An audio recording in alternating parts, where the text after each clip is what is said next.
আল্লাহ আল্লাহ আল্লাহকে যারা বেসেছে ভালো, দুঃখ কি আর তাদের থাকতে পারে? দুঃখ কি আর তাদের থাকতে পারে?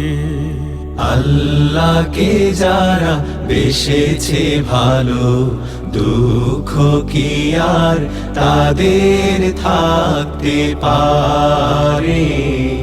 দুঃখ কি আর তাদের থাকতে পারে? যারা লয়েছে মুখে কোরআনের বাণী, লয়েছে মুখে কোরআনের বাণী, হতাশা কি আর তাদের থাকতে পারে?